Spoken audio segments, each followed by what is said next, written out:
Welcome back to the NBA Star Power Index, a weekly gauge of the players who are most controlling the buzz around the league. Reminder, inclusion on this list isn't necessarily a good thing. It simply means that you're capturing the NBA world's attention. Also, this is not a ranking. The players listed are in no particular order as it pertains to the buzz they're generating. This column will run every week through the end of the regular season. View profile. There's been a lot of talk about Trae Young catching Luka Doncic in the Rookie of the Year race. I admit, I caught the Young fever for a minute, okay, but been inflicted with it from day one, but let's be clear, Luka Doncic is amazing and he's going to win Roy, probably in a runaway. While Young was drawing attention for becoming the first rookie in Hawks history to post a triple-double, Luka, who already has 4 triple-doubles, was busy doing this in the 3 games prior to Tuesday night's tilt with the Spurs, where he, admittedly, was playing through a knee injury. 19 points, 15 rebounds, 9 assists, 2 blocks, 2 steals, 24 points, 8 rebounds, 5 assists, 1 steal, 31 points, 11 rebounds, 7 assists, 4 steals. So, yeah? Let's not forget, for 1 second, how incredible Doncic already is. For the season, he's averaging 20.9 points, 7.4 rebounds, 5.6 assists and 1.1 steals. Forget rookies, there are only 3 other players in the entire league averaging those numbers across the board: Giannis Antetokounmpo, LeBron James and Russell Westbrook. That's the kind of company that Doncic, at barely 20 years old, is already in. Indeed, he's been a better player than Trae Young in every category other than, perhaps, passing, and that's a closer debate than one might think given Young's dazzling assist numbers and highlights. No disrespect to Young, but Doncic is the clear Roy. View profile. Curry, seemingly inadvertently, stirred up the Rockets when he said the struggling Warriors, after losing to the awful Phoenix Suns at home, have an opportunity to make a statement in their upcoming heavyweight tilt against the Rockets on Wednesday night. I can't really figure out why this got under the Rockets' skin, other than the fact that the Warriors seem to live under the Rockets' skin, but it did nonetheless, and Houston responded. They should have probably said it was a statement game before the Suns game they lost. Rockets head coach Mike D'Antoni said on Monday, in other words, stop talking and start playing, no matter who's on the schedule. More from Rockets center Clint Capella. Maybe they're in that situation where they need to call it a statement game to prove themselves that they are at that level, Capella said. Hate to break it to you, Mr. Capella, but I hardly think the Warriors, winners of 3 of the last 4 NBA championships, need to prove to themselves, or anyone else, that they are at any level other than the top of the NBA. That said, Golden State is not playing well of late. Statistically speaking, their defense is the worst it's been at any point in this almost 5-year run now, 15th league-wide entering Wednesday. Stephen Curry is shooting just 31% from 3 over his last 7 games. This can, and will, change in a heartbeat, and just from a visceral fear factor standpoint, they don't appear to have that psychological advantage they used to have where teams just knew the Warriors were going to kill people. Speaking on Adrian Wojnarowski's podcast, here's what Utah Jazz general manager Dennis Lindsey had to say on the matter. What's been interesting this year is if you talk to any analytics guy from any team, the prediction of the result prior to the game has been harder to predict this year than ever before, which in my opinion is great for the NBA league office because you know the blowback they get on that issue.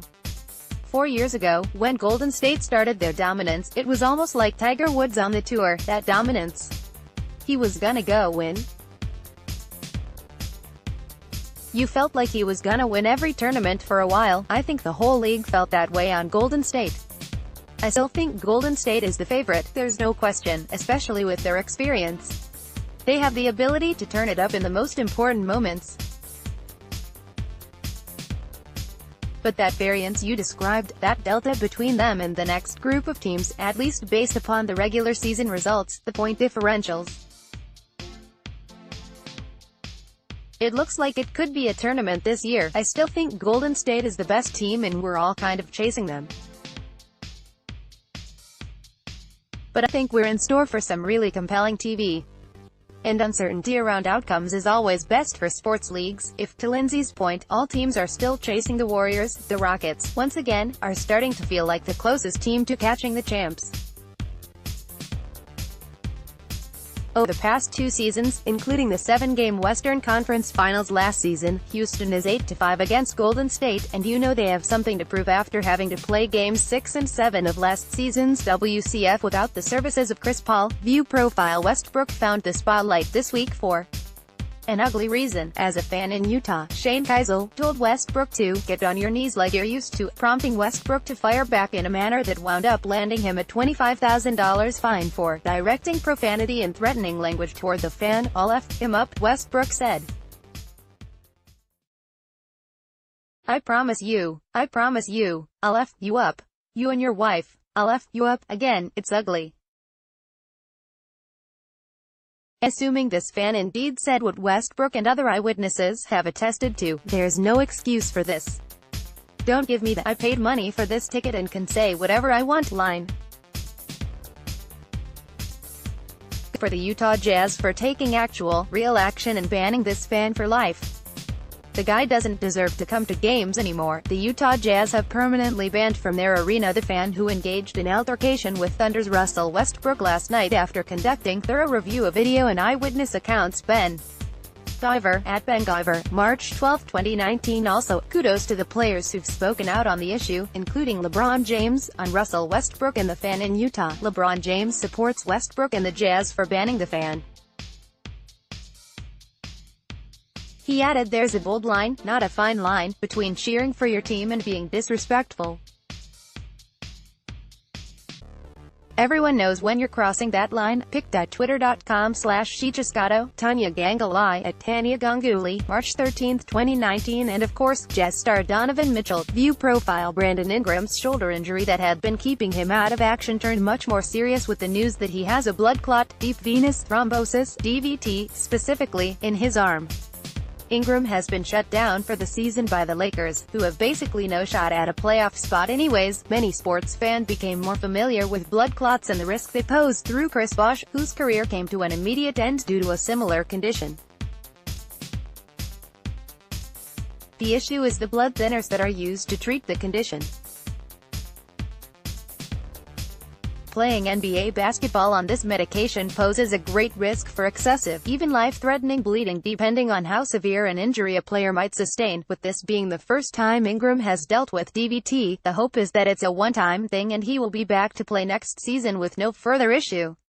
But if this becomes a recurring problem, perhaps with even one more diagnosis, and Ingram winds up having to be medicated, it becomes a legitimate career-threatening situation. Forget all the talk about how well Ingram had been playing in the wake of the failed Anthony Davis trade, and whether he was upping his value enough to give the Lakers more leverage in a potential Davis trade this summer, or, perhaps, if he was starting to look promising enough for the Lakers to reconsider trading him at all.